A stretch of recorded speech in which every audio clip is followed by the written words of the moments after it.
Comenzamos hoy, amigo oyente, a considerar, como dijimos al comienzo, el primer libro de Moisés llamado el Génesis. Y para este estudio y los demás que continuaremos, vamos a pedirle que tenga siempre su Biblia delante de usted. Para hoy vamos a buscar el primer libro, o sea, el Génesis, y mientras usted lo busca, quisiera darle algunas sugerencias. La primera es que lea todo el libro de Génesis, y ojalá que lo lea todo en una sola ocasión. Reconocemos que a muchos no les será posible hacerlo de una sola vez. La verdad es que nunca he logrado yo leerlo así por causa de las muchas interrupciones. Pero le hago esta sugerencia de que si en alguna manera le es posible a usted, procure leer el libro entero de Génesis de una sola vez. Ahora vamos a estudiar este libro capítulo por capítulo. Consideramos que Génesis es uno de los dos libros claves importantes de la Biblia. El libro que abre el Antiguo Testamento, Génesis, y el libro que abre el Nuevo Testamento, Mateo, son los dos libros que creemos son claves para el entendimiento de las Escrituras. En la Biblia hay 1199 capítulos, lo que quiere decir que intentaremos considerar como promedio un capítulo en cada estudio. Hay 31,181 versículos en la Biblia, y esto significa que trataremos de considerar un promedio de 26 versículos por día en este estudio de 5 años. Quisiéramos dedicar parte del tiempo para darle simplemente lo que se puede llamar un vistazo a vuelo de pájaro del libro de Génesis, pero es un vistazo que abarcará todo el contenido del libro. Para hacer eso, hay unos puntos muy importantes que quisiéramos decirle. Cuando lea el libro de Génesis, hay ciertas cosas que usted debe observar, porque en realidad el libro de Génesis es pertinente a toda la Escritura. Es un hecho que Génesis es un libro que declara por primera vez muchas cosas. También se dará cuenta que hay ciertas frases que ocurren con alguna frecuencia. Por ejemplo, esta es la historia de la familia de, la cual es una expresión que se usa con frecuencia, porque el libro de Génesis informa sobre las familias. Eso nos importa porque somos miembros de la raza humana que principia aquí en el Génesis. Se nos pinta aquí un número de personajes muy interesantes. Alguien lo ha designado el libro de las biografías. Y allí encontramos a Abraham, a Isaac, a Jacob, José, el faraón, y los 11 hijos del viejo Jacob, además de José. Luego notará que es un libro de bendición. Dios continuamente bendice a Abraham, a Isaac, a Jacob y a José, y usted notará que los que se asocian con ellos son también bendecidos. Lot, por ejemplo, fue bendecido. Abimelech, Potifar, el copero y el faraón fueron todos bendecidos. En este libro se hace mención del pacto. El Señor se aparece frecuentemente a los patriarcas, especialmente a Abraham. El altar es prominente en este libro. El cuidadoso esmero en el cumplimiento de los deberes en el hogar se encuentra en este libro. Egipto se encuentra aquí en este libro como no se presenta en ningún otro lugar. Tenemos también los juicios sobre el pecado que se mencionan aquí. Encontramos asimismo las guías o instrucciones de parte de Dios. Al estudiar el libro de Génesis hay que tener presente algo que Browning escribió hace años. Él dijo, fórmense una imagen del todo y luego ejecuten las partes. En otras palabras, imagínense todo el libro. Un profesor de Biblia decía en cierta ocasión a sus estudiantes que hay dos métodos de estudiar la Biblia. El uno es con el telescopio y el otro es con el microscopio. Al principio ha de mirar por el telescopio para ver todo, pero luego deberá estudiarlo con un microscopio, es decir, en detalle. Quisiéramos citar hoy a un gran hombre del pasado, Robinson, el gran predicador de Inglaterra. Cito del capítulo intitulado Devoción al Señor, de su libro La vida personal del clero. Lo que él dice es algo que desearíamos escribir indeleblemente en las mentes y los corazones del pueblo de Dios. Escuche con todo cuidado. Vivimos en la edad de los libros. De la imprenta salen profusamente y con creces. Y siempre estamos leyendo los manuales, los textos, artículos, libros devocionales, libros de crítica, libros tocante a la Biblia, libros sobre los evangelios, todos se devoran con ansia. Pero ¿cuánto tiempo y labor concedemos a la consideración de los evangelios mismos? nos vemos constantemente tentados a creer que recibimos provecho más rápido al leer una declaración moderna de verdad que nos es fácil apropiar, porque se nos presenta en una forma y desde un punto de vista con el cual estamos familiarizados, ya sea por nuestra educación o por nuestra asociación. Pero el provecho que adquirimos fácilmente no es lo que penetra hasta lo más profundo de nuestro ser, ni lo que llega a ser una posesión permanente. Sería bueno si pudiéramos darnos cuenta de que nada que valga la pena tener puede adquirirse sin ganarlo. Las grandes verdades de la naturaleza no se nos ofrecen en tal manera que sea fácil entenderlas. Los tesoros de la gracia han de ser buscados con toda la habilidad y energía que son característicos del hombre que busca las perlas hermosas. Fin de la cita. Nos gusta mucho esta declaración porque nos revela, al principio de este estudio de la palabra de Dios, que esto no es meramente un pasatiempo, ni un tipo de fomento, sino que en realidad, amigo oyente, se trata de la enseñanza de la palabra de Dios. No tratamos de algo sensacional. Por supuesto, la Biblia es para mí un libro conmovedor. Consideraremos muchas cosas notables, pero veremos estas en la Biblia, y simplemente consideraremos la palabra de Dios. Estamos convencidos que hablará a nuestros corazones de un modo en que ningún otro libro pueda hablarnos. El libro de Génesis hablará a nuestros corazones. Hace un momento sugerimos que contiene los principios de muchas cosas. Contiene el principio de la creación, el hombre, la mujer, el pecado, el día de reposo, el matrimonio, la familia, el trabajo, la civilización, la cultura, el homicidio, el sacrificio, las razas, los idiomas, las ciudades y la redención. Tenemos un gran problema urbano hoy en día. Bueno, podemos aprender mucho si volvemos nuestra mirada al libro de Génesis y estudiamos el principio de las ciudades. Veamos ahora las divisiones mayores del libro de Génesis. ¿Dónde dividiría usted el libro de Génesis si lo dividiera en dos partes? Bueno, lo interesante es que los primeros 11 capítulos constituyen por sí mismos un total. Y comenzando con el capítulo 12 y continuando hasta el capítulo 50, encontramos una sección totalmente diferente. La diferencia se establece en muchas maneras. La primera sección se extiende desde la creación hasta Abraham. La segunda sección se extiende desde Abraham hasta José. La primera sección trata de temas mayores que ponen en escena la historia humana. Estos temas todavía ocupan las mentes de los hombres pensadores del día de hoy. La creación se encuentra relatada en los capítulos 1 y 2 de este libro. La caída en los capítulos 3 y 4. El diluvio se narra en los capítulos 5 hasta el 9. La Torre de Babel la encontramos en los capítulos 10 y 11. Estos 4 eventos proveen la llave a casi todos los misterios de la vida en nuestro alrededor.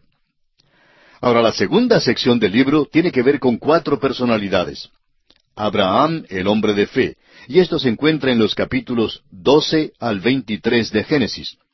Isaac, el hijo amado, en los capítulos 24 al 26. Jacob, el hijo escogido y castigado, en los capítulos 27 al 36. Y José, mostrando sufrimiento y gloria, en los capítulos 37 al 50. La mayor diferencia entre las dos secciones, la cual es mayor y grande de veras, es la diferencia del lapso de tiempo.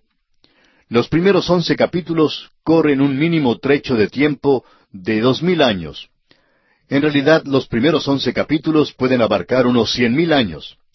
Creemos que la primera sección del Génesis puede correr o puede durar cualquier tiempo del pasado que se necesite para acomodar su teoría. Hablaremos más acerca de esto cuando entremos en los primeros capítulos del Génesis. Pero por lo menos sabemos que la primera sección del libro abarca un mínimo de 2000 años. La segunda sección del Génesis, desde el capítulo 12 hasta el capítulo 50, abarca solo 350 años. A decir verdad, desde el principio del capítulo 12, andando por todo el Antiguo Testamento y también por el Nuevo, el trecho total del tiempo es de 2000 años. De modo que, en cuanto al tiempo, amigo oyente, cuando usted recorra los primeros 11 capítulos del Génesis, está a medio camino de la Biblia. Esto debe traer a la memoria algunas cosas. Dios tiene algo muy definido en consideración al darnos esta primera sección. Nos falta un conocimiento de los principios en aquella primera sección de tiempo. Pero, ¿en dónde cae el acento? ¿Cree usted que Dios está poniendo énfasis sobre la primera sección o sobre lo demás de la Biblia? ¿No es evidente que acentúa la última parte? Nos da muchos detalles más acerca de la última parte de la Biblia. La primera sección del Génesis tiene que ver con el universo y la creación. Bueno, la última parte del Génesis y todo lo demás de la Biblia trata de los hombres, de las naciones y de la persona de Jesucristo. Y permítanos decirle, amigo oyente, que Dios tuvo más interés en Abraham que en todo el universo creado. Y amigo oyente, Dios tiene más interés en usted y en mí, y le atribuye más valor que el que atribuye a todo el universo físico. Permítanos ilustrar esto con otro ejemplo. Hay 89 capítulos en los 4 evangelios. Solo 4 capítulos abarcan los primeros 30 años de la vida del Señor Jesucristo.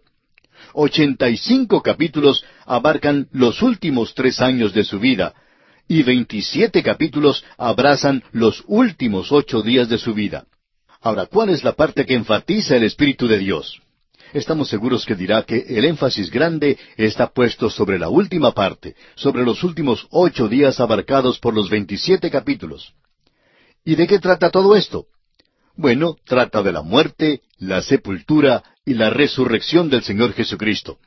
Y esto, amigo oyente, es lo importante del relato del Evangelio.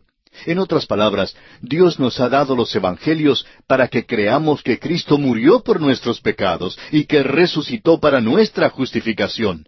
Eso es lo esencial y es la más importante verdad. Permítanos decirle que los primeros 11 capítulos del Génesis forman la introducción a la Biblia y hemos de mirarlos de ese modo. Opinamos que si Moisés estuviera presente hoy, y se oyera toda la discusión del presente sobre la creación y en cuanto al relato que él dio, y se oyera lo que dicen algunos teólogos científicos, se quedaría verdaderamente sorprendido. Y creemos que expresaría este comentario. Bueno, todos no comprendieron de veras el objetivo. No intentaba darles el relato de la creación. Solo intentaba darles unos pocos hechos que servirían de principio. Pero eso en realidad no era mi historia. La historia mía tuvo que ver con los tratos de Dios con el hombre en pecado. La historia que quise decir era una historia de redención.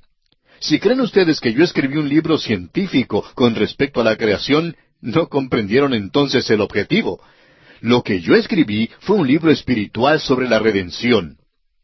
Y amigo oyente, es muy importante que entendamos esto. Eso no quiere decir que vamos a pasar por alto los primeros 11 capítulos. Pasaremos un tiempo considerable estudiándolos. Génesis es el germen de la Biblia, y aquí hallamos el principio, la fuente, el nacimiento del todo. El libro de Génesis es exactamente como el capullo de una bella rosa que florece en toda la Biblia. La verdad presentada aquí es en forma de germen.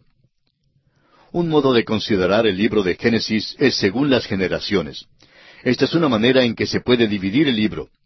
En las notas y bosquejos damos una división del libro de Génesis según las genealogías, según las familias. Génesis capítulo 1 hasta el versículo 6 del capítulo 2 nos da las generaciones de los cielos y la tierra. Ahora, desde el versículo 7 del capítulo 2 hasta el versículo 8 del capítulo 6 comprende las generaciones de Adán. Desde el versículo 8 del capítulo 6 hasta el versículo 29 del capítulo 9 nos presenta las generaciones de Noé.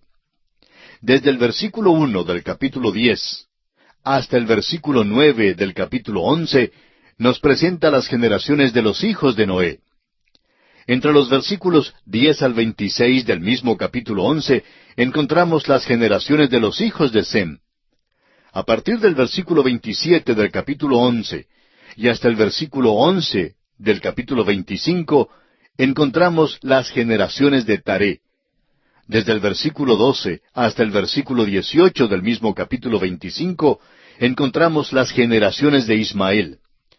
Comenzando con el versículo 19 del capítulo 25 hasta el versículo 29 del capítulo 35, encontraremos las generaciones de Isaac. Desde el versículo 1 del capítulo 36 hasta el primer versículo del capítulo 37 contiene las generaciones de Esaú. Y desde el versículo 2 del capítulo 37 hasta el versículo 26 del capítulo 50 encontramos las generaciones de Jacob. Bien, podríamos clasificar la primera división mayor del Génesis como el pecado. Luego clasificaríamos la segunda división como el Redentor. La primera división presenta 4 acontecimientos destacados, mientras que la segunda división presenta 4 personajes sobresalientes. Y mirando un poquito más de cerca, notaremos que los primeros 2 capítulos del Génesis presentan la historia de la creación.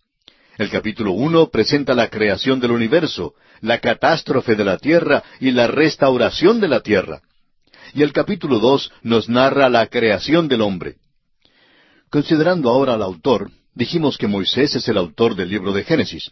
De hecho, los primeros 5 libros de la Biblia han recibido el nombre de el Pentateuco, y se llaman así porque Moisés escribió los primeros 5 libros de la Biblia, y creemos que hay abundante información que testifica este hecho. Bien, ya estamos entonces listos para comenzar nuestro estudio detallado del libro de Génesis, pero antes de entrar en él, haremos un breve repaso de lo que hemos visto hoy. Hemos notado que hay 2 divisiones mayores en el libro de Génesis.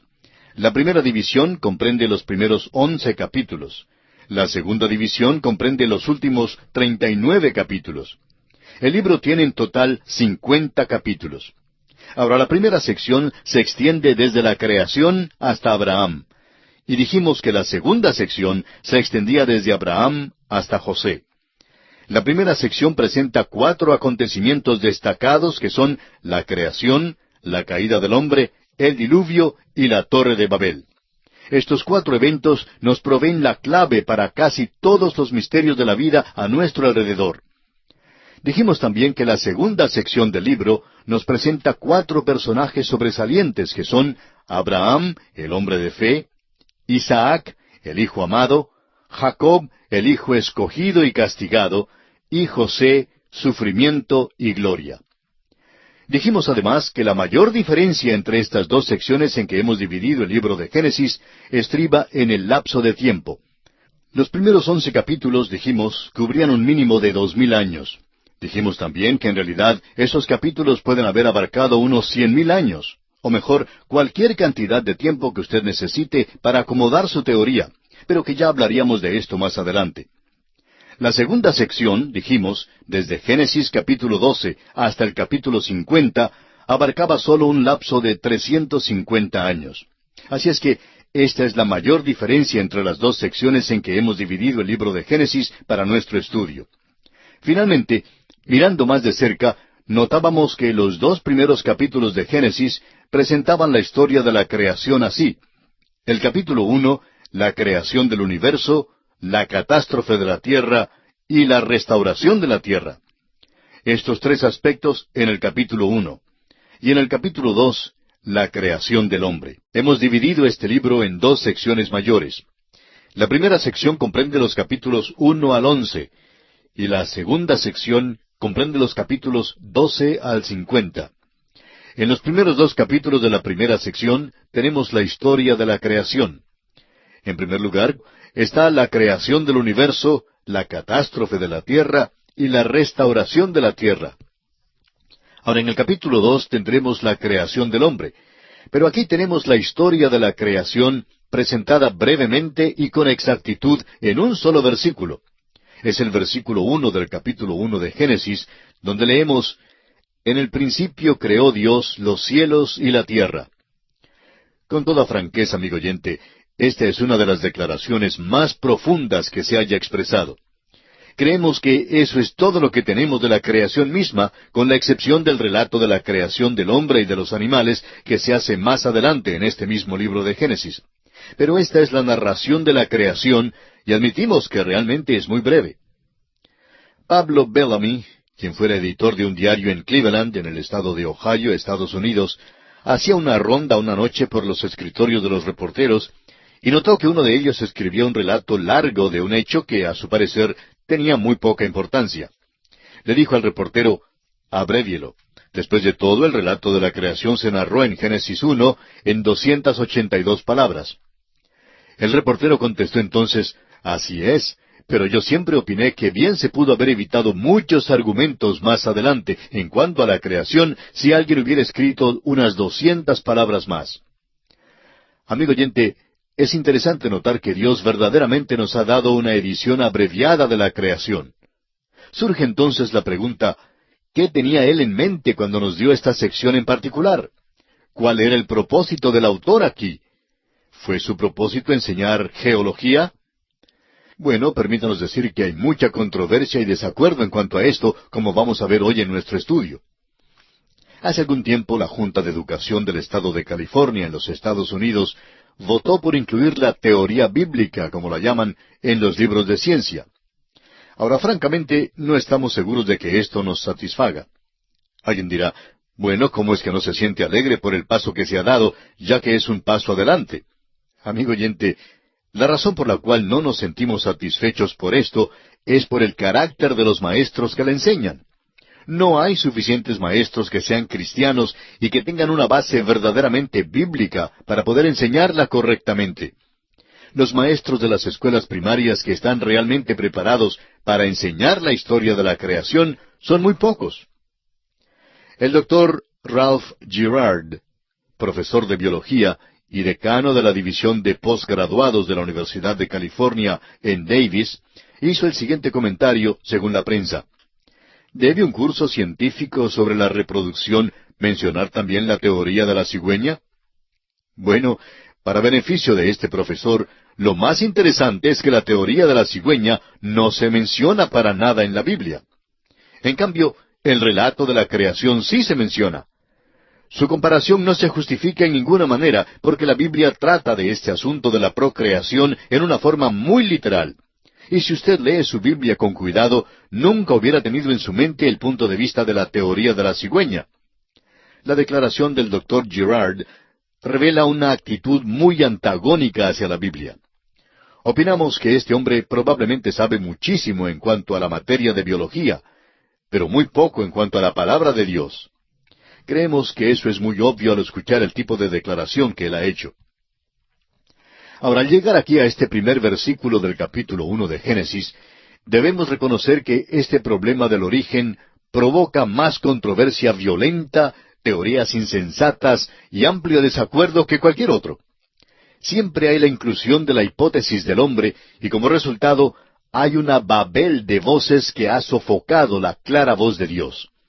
En realidad, hay dos grupos extremos que han empañado el asunto y han dividido las aguas del entendimiento con sus suposiciones y afirmaciones dogmáticas. Un grupo se compone de los científicos arrogantes que asumen que la evolución biológica y filosófica es la verdad indisputable. Su presunto axioma es los ciertísimos hallazgos de la ciencia. Veremos eso dentro de un momento.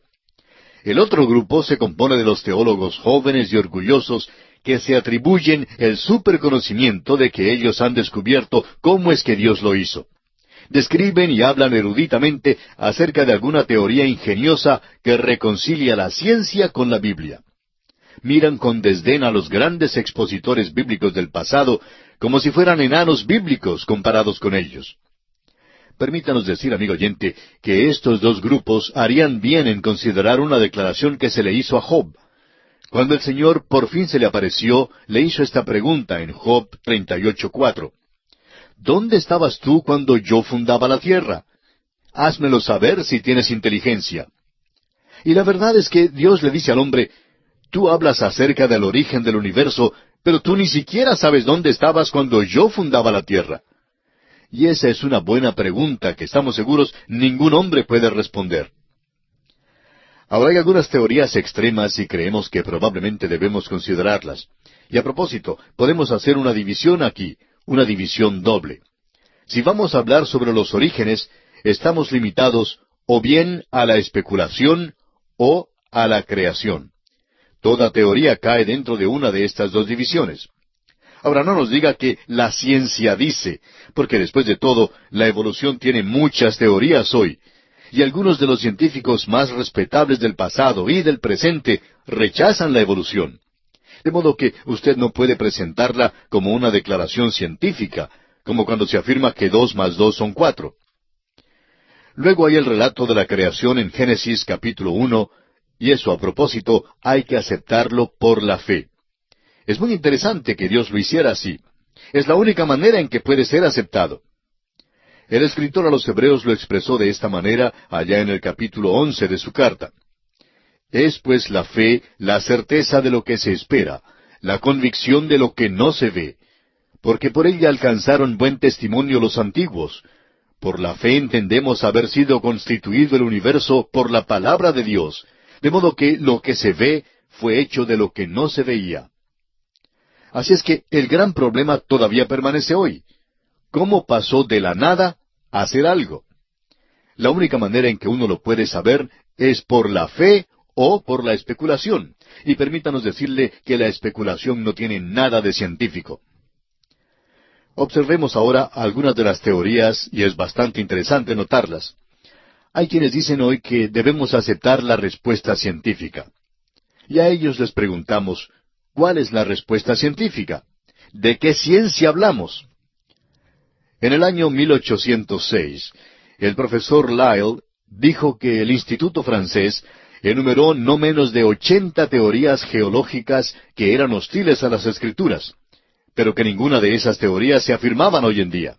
Y eso es muy interesante.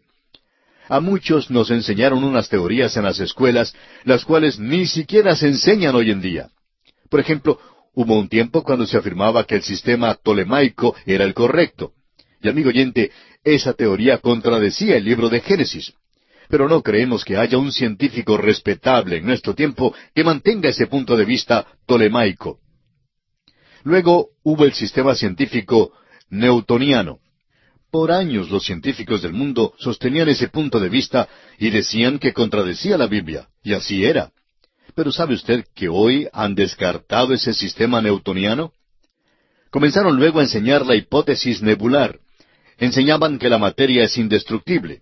Eso fue antes del advenimiento de la bomba atómica, por supuesto. Pero ahora todo eso ha sido descartado. De modo que cuando alguien dice hoy que quiere mantener un punto de vista científico en oposición al relato del Génesis, quisiéramos preguntarle, ¿a cuál ciencia se adhiere usted? ¿Y sabe usted que lo que es ciencia hoy puede que no sea ciencia mañana? Dicen que esos libros cambian cada 10 años y que la mayoría de ellos cambian cada 5 años. La verdad es que debemos considerar cuál fue el propósito de Moisés al escribir este libro. Creemos que él se reiría de toda esa confusión que ha resultado hoy en cuanto al relato de la creación. El apóstol Pablo nos dice el propósito de la Escritura. Él dice en su segunda carta al joven Timoteo, en el capítulo 3, versículos 16 y 17, «Toda la Escritura es inspirada por Dios y útil para enseñar, para redarguir, para corregir, para instruir en justicia, a fin de que el hombre de Dios sea perfecto, enteramente preparado para toda buena obra». ¿Cuál es entonces el propósito de la Escritura? El propósito es instruir en justicia. No fue escrita para enseñar geología ni biología. Fue escrita para mostrar la relación del hombre con Dios y los requisitos de Dios para el hombre hoy en día y lo que el hombre debe hacer para ser salvo. Usted puede escribir esta pregunta sobre la primera parte del libro de Génesis. ¿Qué debo hacer para ser salvo? Suponga, amigo oyente, que Dios hubiera dado una declaración científica de la creación. ¿Cuántas personas de la época de Moisés podrían haberla entendido? ¿Cuántas personas aún en nuestro tiempo podrían entenderla? Usted debe recordar que la Biblia no fue escrita para profesores doctos, sino para la gente sencilla de todas las épocas en todas partes. Sin embargo, siempre ha atraído a los hombres inteligentes, y queremos decir a los hombres verdaderamente inteligentes. De modo que no está expresada en esa clase de lenguaje. Si hubiera sido escrita en el lenguaje científico de la época de Moisés, ciertamente la habrían rechazado. Los hombres han salido con varias soluciones con respecto al origen del universo. Una de ellas es que es una ilusión. Bueno, esa declaración está ciertamente en oposición a los hechos, ¿no le parece? Sin embargo, hay muchos que la afirman. Luego hay quienes dicen que el universo se originó espontáneamente de la nada. Bueno, eso es lo que dice la Biblia en cierta manera, pero hay que recordar que fue porque Dios habló, Dios lo creó. La tercera versión es que no tuvo origen, sino que ha existido eternamente. La cuarta versión es que el universo fue creado. Permítanos ahora compartir con usted algunas de estas teorías que los hombres han desarrollado a través de la historia del mundo. El doctor Harlow Shapley, quien fue director del observatorio de Harvard, dijo: «Todavía estamos sumidos en una ignorancia abismal en cuanto al mundo en que vivimos. Hemos avanzado muy poco con relación a la total extensión conjeturable del conocimiento que está más allá del nivel de la sabiduría adquirida por animales de una larga experiencia racial. Es cierto que no tememos más los extraños chillidos en la oscuridad, ni somos supersticiosos en cuanto a los muertos. En muchas ocasiones somos valerosamente racionales. Sin embargo, no sabemos hasta qué punto lo desconocido supera a lo conocido». Amigo oyente, sin duda alguna, esta es una tremenda declaración. Y el doctor Lawrence C. Isley, de la Universidad de Pensilvania, dijo: «No sabemos más en cuanto a la materia y cómo se produce que lo que sabemos de las cosas espirituales. Por eso creo que es imprudente decir en nuestro presente estado de conocimiento que el uno excluye el otro. El universo parece existir como una serie de niveles emergentes, ninguno de los cuales es como el nivel anterior. Que el hombre y lo demás de la vida han evolucionado es innegable, pero lo que está debajo de esas manifestaciones exteriores no lo sabemos». Y añade el doctor Isley: «Yo quisiera poder contestar su pregunta, pero el cubrir mi ignorancia con palabras grandes no sería provechoso ni para usted ni para mí». Veamos también algunas declaraciones tomadas de la prensa. Allá por el año 1961, un diario publicó un artículo en el cual decía que el hombre estaba a punto de descubrir el misterio del origen del mundo. Sin embargo, no han escrito nada nuevo sobre el asunto desde aquel entonces. El biólogo Edwin Conklin, hablando sobre la evolución, declaró: «La probabilidad de que la vida se originara por accidente se compara con la probabilidad de que el diccionario completo se originara por una explosión en una imprenta». Eso es algo que no suena tan científico, procediendo de un científico destacado. En realidad, hay 3 teorías acerca del universo que ha propuesto la astronomía. Y es muy interesante observar esas teorías. Una se conoce como la teoría del estado continuo. Otra es la teoría de la detonación grande. Y la otra es la teoría de la oscilación. La teoría de la detonación grande sostiene que hubo una gran explosión hace millones de años. Creemos que hace 10 billones de años que ocurrió una, y opinan que habrá otra después de pasar otros 10 billones de años. No creemos que debemos preocuparnos mucho por ella, pero es interesante que se ofrece esta explicación en nuestros días. Y uno descubre que Gran Bretaña es el lugar donde se produjo esta teoría. Y francamente, no hemos oído mucho acerca de las piedras que trajeron de la Luna. ¿Ha notado usted que muchos de los científicos ni se entusiasman por esas piedras? Es porque ellas parecen refutar la teoría de estos hombres. Hace ya muchos años, el doctor Louis Leakey, quien era hijo de misioneros, salió con una teoría que él halló por allá en África. Se trata de una calavera que él llama el hombre cascanueces. Suponemos que tenía las muelas bastante buenas. Se supone que vivió allá hace unos 600,000 años, según el doctor Leakey. Bueno, ya hemos tenido teorías así como estas antes, pero muchos de los grandes científicos de hoy no son engañados con ellas. Ahora, el doctor Lawrence S. Dillon, profesor asociado de biología de la Universidad de Texas, dice: «El hombre no es animal, sino una planta que evolucionó de una alga marina. Todo animal en realidad es un tipo de planta altamente modificada que se ha derivado hace 1 billón de años o algo así de una ascendencia común con una alga marina». Ahora, es posible que usted y yo hemos estado buscando a nuestros abuelos en el lugar equivocado. Algunas personas los han estado buscando en un árbol. Debiéramos estar por allí arrancando las algas marinas, porque ellas son nuestros abuelos. Amigo oyente, esto se vuelve verdaderamente ridículo cuando uno lo pone al lado de algunas otras cosas. Los dogmas de la ciencia pueden llegar a ser hasta una tontería absoluta. Según el doctor J. V. N. Talmage, cuando en las excavaciones arqueológicas se encontraba objetos prehistóricos culturales, se acostumbraba a arreglarlos de tal manera que aquellos objetos más rústicos siempre fueran datados o fechados más antiguos que aquellos de un tiempo más reciente, sin dar importancia al lugar donde fueran hallados.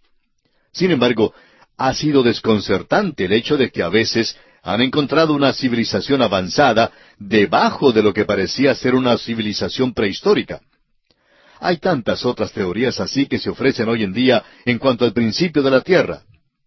El doctor Klaus Mantel, de Alemania, dijo: «No veo razón para que la raza humana se vea más relacionada con monos que con canarios o canguros». Tal vez esa es la dirección que debamos seguir en busca de nuestros antepasados. Ahora, como usted sabe, amigo oyente, ni siquiera los evolucionistas se ponen de acuerdo.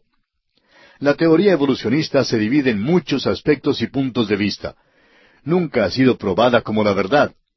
Es una lástima que cuando uno llega al nivel de los falsos científicos, y estamos pensando en los maestros que hoy enseñan ciencia en las escuelas, que no pueden presentar un criterio justo porque les fue ofrecido solo un punto de vista en la universidad. El doctor G. A. Kercott, del Departamento de Fisiología y Bioquímica en la Universidad de Southampton, en Inglaterra, ha escrito el libro que lleva el título Las implicaciones de la evolución. Y él declara: «Hay una teoría que declara que es posible observar que muchos animales vivientes pasan por cambios durante el curso del tiempo, y por tanto se puede formar nuevas especies. Esta se puede llamar una teoría especial de la evolución, y es posible probarla en ciertos casos por experimentos. En cambio, hay la teoría que propone que toda forma viviente en el mundo ha procedido de una sola causa, la cual salió de una forma inorgánica. La teoría puede ser llamada una teoría general de la evolución, y la evidencia que la sostiene no es lo suficientemente fuerte como para permitirnos considerarla como algo más que una hipótesis». Quisiéramos también darle la declaración del botánico sueco, Dr. Heribert Nilsson. Él dice: «Mis esfuerzos para probar la evolución por experimentos practicados por más de 40 años han fracasado completamente. Por lo menos no me pueden acusar de haber comenzado desde una preconcebida perspectiva contraevolucionista. Se puede mantener firmemente que ni aún es posible formar una caricatura de un hecho paleobiológico. La materia fósil está tan completa ahora que ha sido posible construir nuevas clases, y la falta de series transitorias no se puede explicar como debido a la escasez de materia. Las faltas son verdaderas y nunca se llenarán. La idea de una evolución se apoya en pura creencia». Esta declaración nos está llevando a la esfera de la religión. Y amigo oyente, si usted es evolucionista, tendrá que aceptar la evolución por la fe. La evolución es simplemente especulación, y siempre lo ha sido. Pero lamentablemente muchos la han aceptado como un hecho veraz. Ahora hay un grupo de teólogos, casi todos jóvenes, que no quieren que los llamen oscurantistas intelectuales, de modo que han adoptado lo que se conoce como la evolución teísta. El doctor Kirtley Matter, en La ciencia reflexiona sobre la religión, declara: «Cuando un teólogo acepta la evolución como el proceso utilizado por el Creador, debe estar dispuesto a ir hasta lo último. No solo es un proceso metódico, sino un proceso que continúa. La edad de oro para el hombre, por si acaso hay una, queda para el futuro y no tuvo lugar en el pasado. Además, el proceso creador de la evolución de las primeras células vivientes, procedentes de materias no vivientes que previamente existían, puede representar un brinco primitivo, más bien que un infinitesimal paso por la senda del progreso, pero es un desarrollo enteramente natural».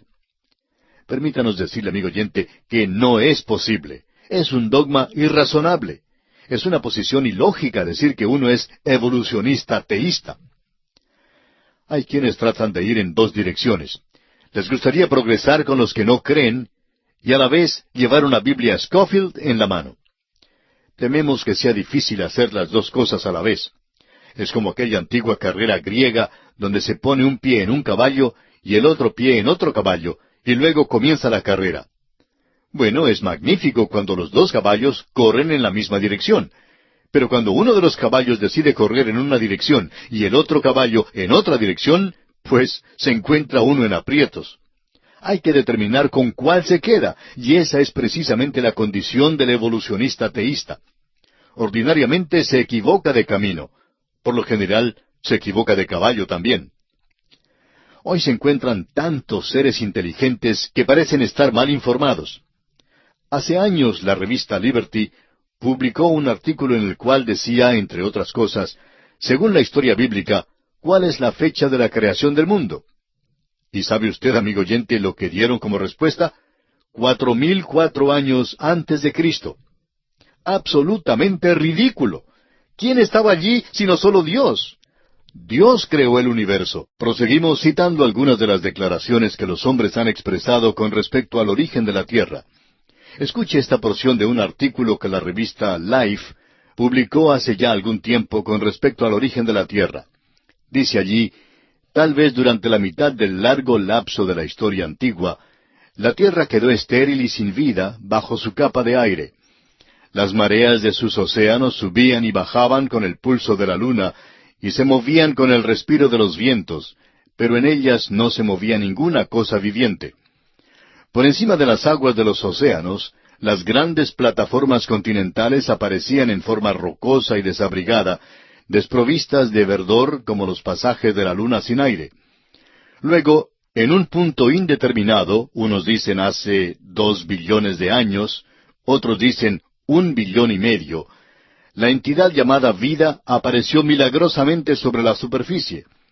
La ciencia no puede especificar la forma que tomó, la serie de circunstancias físicas que la causaron, ni puede contestar con seguridad la pregunta, ¿qué es la vida? Todo lo que se puede decir es que por medio de alguna acción, ciertas grandes moléculas grandes adquieren la habilidad de duplicarse. Y hasta aquí la porción de este artículo que publicó la revista Life. Amigo oyente, ¿está usted de acuerdo con esta declaración? A través de la historia se ha expresado declaraciones que en realidad caen en lo ridículo. Hay quienes sostienen la tesis de que el hombre tuvo su origen en un basurero. Dicen que, de alguna materia prima, alguna inteligencia prehistórica dejó su basura aquí. Y esa es una declaración de un científico. Bueno, ya hemos mencionado que algunos de ellos nos mandan a buscar el alga marina y otros dicen que observemos al mono en el árbol. Y ahora nos mandan al basurero. Esto, amigo oyente, va de mal en peor. Todavía estamos convencidos que la declaración de Dios se mantiene firme aún en esta edad moderna. Herbert Spencer dio esta famosa definición en cuanto a la evolución. La evolución, dijo él, es una integración de materia en una concomitante disipación de movimiento durante el cual la materia pasa de una homogeneidad incoherente a una heterogeneidad coherente, y el movimiento retenido pasa por una transformación paralela. Hasta aquí la declaración de Herbert Spencer. Piense usted bien en esta declaración, amigo oyente. Todavía parece acertado leer que en el principio creó Dios los cielos y la tierra. ¿Quién lo creó? Dios lo creó, y lo creó de la nada. ¿Cuándo? No lo sabemos. Y tenemos que decirle que nadie lo sabe y nadie lo sabrá. Unos dicen que hace 1 billón de años, otros dicen 2 billones, y ahora están diciendo que hace 5 billones de años que fue creado. Bueno, tal vez todos están equivocados. Creemos que el universo fue creado muchísimo antes de lo que dicen ellos. Dios tuvo toda la eternidad detrás de él. ¿Qué cree usted que hacía él durante todos aquellos billones y billones de años del pasado? Bueno, estuvo muy ocupado. Estuvo trabajando con la creación por largo tiempo. Dios en realidad no nos ha dicho mucho en cuanto a la creación, ¿verdad? Y creemos que es algo presuntuoso que este pequeño pigmeo por acá presuma saber más de lo que realmente sabe acerca de la creación. Simplemente, amigo oyente, debemos aceptar aquellas palabras majestuosas de la palabra de Dios y decir con el salmista, «Los cielos cuentan la gloria de Dios, y el firmamento anuncia la obra de sus manos». O con el apóstol Pablo, quien escribió, «Porque las cosas invisibles de Él, su eterno poder y deidad, se hacen claramente visibles desde la creación del mundo, siendo entendidas por medio de las cosas hechas, de modo que no tienen excusa». O bien con el escritor a los Hebreos, quien declaró, «Por la fe entendemos haber sido constituido el universo por la palabra de Dios, de modo que lo que se ve fue hecho de lo que no se veía». Debemos aceptar la creación por la fe. Ni siquiera la ciencia puede decirnos cómo se puede hacer alguna cosa de la nada. Por lo visto, Dios lo hizo así, y los hombres de hoy no pueden decir cuándo fue creado el universo. Casi todas las naciones tienen algún relato de la creación. La mayor parte de tales relatos son perversiones de la narración que tenemos en Génesis. Es interesante, por ejemplo, comparar el relato en Génesis con uno de los mejores relatos de una nación secular, y son las tablas babilónicas de la creación. Y aquí podemos notar algunos contrastes. Las tablas babilónicas comienzan con el caos. La narración bíblica comienza con cosmos, con la perfección. En el principio creó Dios los cielos y la tierra. Según la narración babilónica, los cuerpos celestiales son dioses. Ahora, según la Biblia, estos cuerpos no son nada en el mundo sino materia. Hay una teología politeísta en el relato babilónico, pero solo una verdad monoteísta en la Biblia. El relato babilónico dice que el universo es simplemente una obra de un artífice. En cambio, la Biblia declara que Dios habló y el universo llegó a ser. El relato babilónico se caracteriza por su puerilidad y calidad de grotesco, mientras que la Biblia presenta grandes y solemnes realidades del Creador Dios, que es santo y que es salvador. La narración babilónica no está de ninguna manera de acuerdo con la ciencia conocida. En cambio, la Biblia sí está de acuerdo con la ciencia verdadera. Tenemos que decir que rechazamos la evolución porque ella rechaza a Dios y la salvación. Niega la caída del hombre y el hecho del pecado, y se opone al nacimiento virginal de Cristo. Por eso la rechazamos con todo nuestro ser, porque no creemos que es la respuesta al origen de este universo. Ahora hay la tercera pregunta que debemos discutir. Hemos hablado acerca de quién lo creó y cuándo fue creado el universo. Ahora, consideramos el porqué de la creación. Fíjese usted en lo que dice la palabra de Dios. Nos dice que este universo en que vivimos hoy fue creado por la propia voluntad de Dios. Dios se deleitó en hacerlo. En Apocalipsis capítulo 4, versículo 11, encontramos estas palabras. Señor, digno eres de recibir la gloria y la honra y el poder, porque tú creaste todas las cosas, y por tu voluntad existen y fueron creadas. Dios creó este universo porque quería crearlo. Lo hizo por su voluntad. Puede ser que a usted, amigo oyente, no le guste este universo, pero a Dios sí le gusta.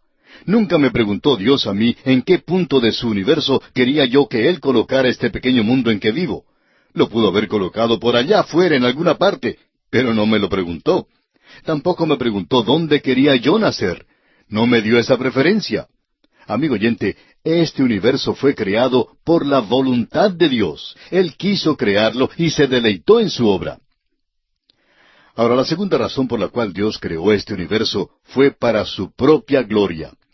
Recordará usted que la creación original cantó alabanzas al maravilloso Creador.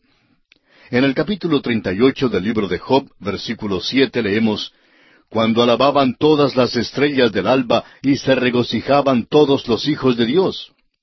Y en el capítulo 43, versículo 7 de Isaías, leemos, «Todos los llamados de mi nombre, para gloria mía los he creado, los formé y los hice». Dios ha creado este universo para su gloria. Y luego, Dios ha creado al hombre para el compañerismo. Dios quería tener compañerismo con el hombre, y colocó al primer hombre en el huerto de Edén. Él quería que este hombre deseara tener compañerismo con él, y por eso lo creó un agente moral con libre albedrío. Dios bien pudo haber creado un poco de hombres mecánicos para que se le inclinaran al oprimir un botón. Pero Dios no quería ese tipo de hombre. Dios deseaba que el hombre fuera libre para escogerle, amarle y servirle para siempre. Recordará usted, amigo oyente, que esta fue la blasfemia que Satanás lanzó contra Dios y contra Job. Dijo que Job no servía a Dios por nada. Satanás dijo que Job le servía por razón de las bendiciones que recibía de él. Pero Dios dijo que quería que sus criaturas le escogieran por medio de un libre albedrío. De modo que Dios entonces permitió a Satanás que le quitara a Job todas sus bendiciones. Amigo oyente, la cosa más grande que usted puede hacer como ser humano en este mundo pecaminoso donde todo se opone a Dios, es escoger a Jesucristo. Dios permite la maldad en el mundo por un tiempo, y nos ha puesto a usted y a mí en este mundo, tal como es hoy, para que escojamos a Jesucristo en medio de toda la incredulidad y la blasfemia que nos rodea. Yo le acepto y lo recibo. Creo en Dios, Padre Todopoderoso, Creador de los cielos y la tierra. Ese es el privilegio más grande que usted y yo tenemos. Uno puede hablar acerca de la libertad de palabra y de la libertad de todo lo demás. Pero muchos de los que en nuestro alrededor hablan de la libertad, en realidad no saben nada de ella. Uno posee la verdadera libertad cuando escoge a Jesucristo como el Salvador de su alma. Este es un buen lugar para insertar algunas cosas que han surgido recientemente con relación a la creación de la tierra. Vamos a insertarlas aquí, y más adelante las analizaremos. Ya sugerimos que estamos en un callejón sin salida con respecto a la creación del mundo. En realidad hay solo dos alternativas para escoger en este asunto. O bien dependemos de la especulación, o bien de la revelación, y no hay una tercera selección de ninguna manera. Algunos dirán que la evolución explica el origen del universo. Pues escuche esta declaración del Dr. Howard Shapley, director del Observatorio de Harvard, y que mencionamos en nuestro programa anterior. Él dijo, «Todavía estamos sumidos en una ignorancia abismal con respecto al mundo en que vivimos». Lo que él quiso decir es que aún estamos en ayunas en cuanto al origen de esta tierra en que vivimos. O es revelación o es especulación. Parece ahora que las piedras que han traído de la luna no contribuyen a fortalecer la teoría del origen del universo que mantenían antes. Puede que el universo no se originó como resultado de una tremenda explosión. Parece hasta el momento que las piedras de la luna no corresponden con las piedras de la tierra. Pues es desconcertante. Y sin duda usted se habrá dado cuenta que los científicos no están tan animados en cuanto a las piedras de la luna. Hay tres áreas esenciales en las cuales la evolución no se puede mover ni puede resolver. No puede llenar el vacío que hay entre la nada y la materia. Tampoco puede llenar el vacío entre la vida y la humanidad, es decir, la vida consciente de sí mismo con libre albedrío. La prensa, por supuesto, siempre está en busca de algo sensacional y sale con hallazgos interesantes. Hace algún tiempo, un periódico publicó la noticia de que cerca de Glen Rose, en el estado de Texas, Estados Unidos, habían encontrado huellas de dinosaurios. Pero recientemente han encontrado algo que es bastante perturbador. Han hallado unas gigantescas huellas humanas allí. Eso es verdaderamente desconcertante, porque es muy difícil comenzar con una pequeña ameba o con un poquito de espuma sobre el agua y de repente descubrir que seres humanos más grandes que los que existen hoy caminaban con los dinosaurios. Vale decir que la evolución va a encarar muchos problemas dentro de algunos años. Y algunos científicos están de acuerdo con nosotros de que al terminar este siglo, la teoría de la evolución estará tan muerta como cualquier ave ya extinta. Pero eso nos trae de vuelta a la maravillosa historia de la creación y vamos a continuar nuestro estudio de ella. Volvamos al primer capítulo de Génesis. Parece que no podemos salir del primer versículo, pero es que es un versículo majestuoso, un versículo tremendo, y opinamos que esta es la puerta por la cual hemos de pasar para entrar en la Biblia. Debemos creer que Él, Dios, es el Creador. El escritor a los Hebreos en el capítulo 11, versículo 6 dice, «Porque es necesario que el que se acerca a Dios crea que le hay». Una vez más, Génesis capítulo 1, versículo 1 dice, «En el principio creó Dios los cielos y la tierra». Vamos a considerar ese pequeño versículo por unos momentos. Dijimos que sólo puede ser recibido por la fe. El escritor a los Hebreos en el capítulo 11, versículo 3 dice, «Por la fe entendemos haber sido constituido el universo por la palabra de Dios, de modo que lo que se ve fue hecho de lo que no se veía». Las cosas que se ven fueron hechas de las cosas que no se veían. En otras palabras, es una creación de la nada. Esa es la creación fiat de Dios. En el principio. Aquel es un principio al cual no se le puede poner fecha.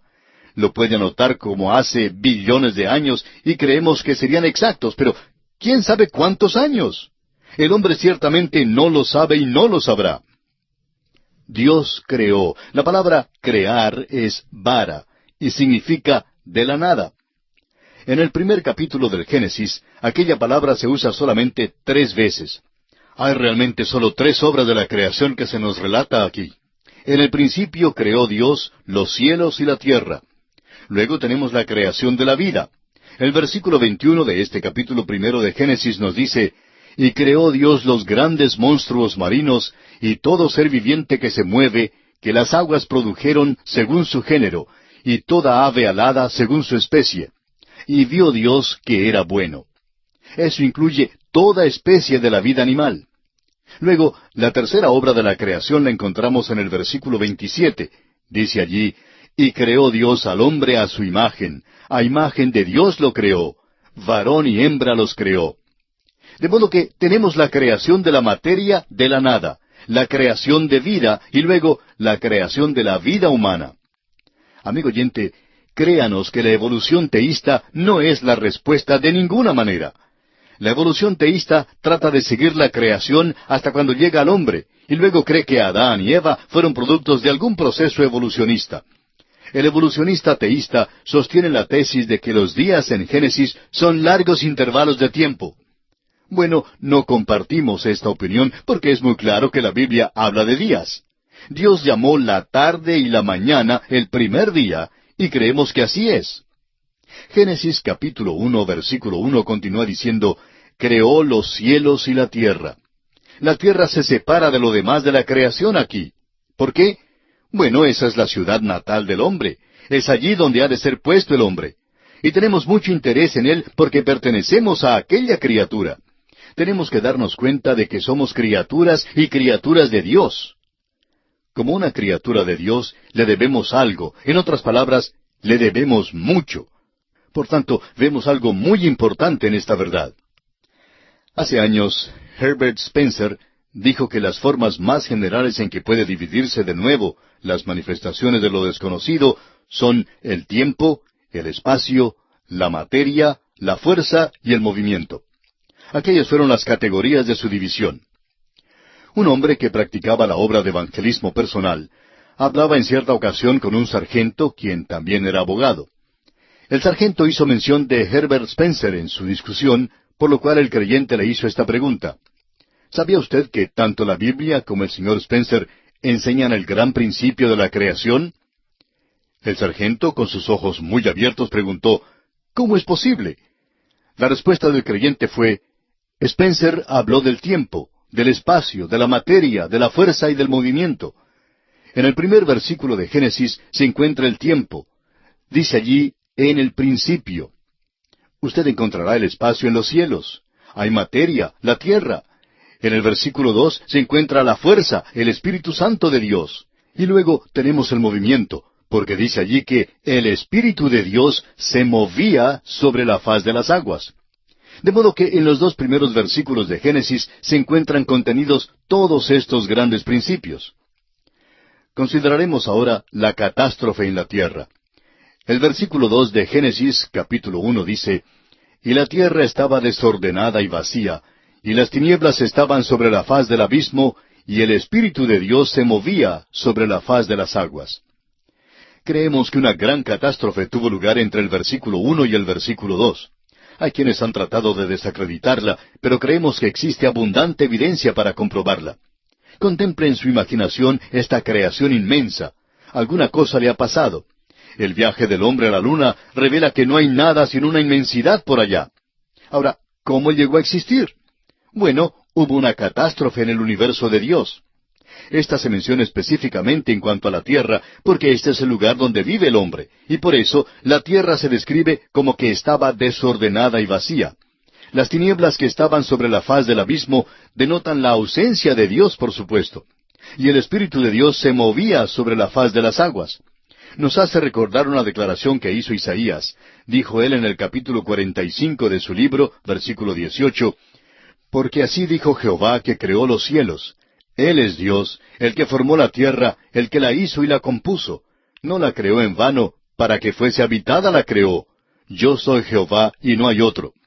Y hay un pasaje en Jeremías que dice, «Miré a la tierra, y he aquí que estaba asolada y vacía, y a los cielos, y no había en ellos luz». Tohu y Bohu son las mismas palabras hebreas usadas en Génesis, desordenada y vacía. Dios no la creó desordenada y vacía. Dios creó el universo, un cosmos, una perfección, y no lo creó un caos. Y eso es lo que Isaías trata de explicar. no lo creó desordenado y vacío. Sin embargo, así llegó a ser. Lo formó para ser habitado, y fue Dios quien llegó a este destrozo y lo transformó para que fuera un lugar habitable para el hombre. Los hallazgos de todos los estudios del espacio revelan que por mucho que pueda ser determinado, esta tierra parece ser el único lugar en el universo que es habitable para los seres humanos. Este versículo en Génesis nos dice que la tierra estaba desordenada y vacía, y que las tinieblas estaban sobre la faz del abismo. Creemos que esta tierra estaba exactamente como la luna. El Espíritu de Dios se movía sobre la faz de las aguas. Y creemos que todo el universo estaba sujeto a esta gran catástrofe.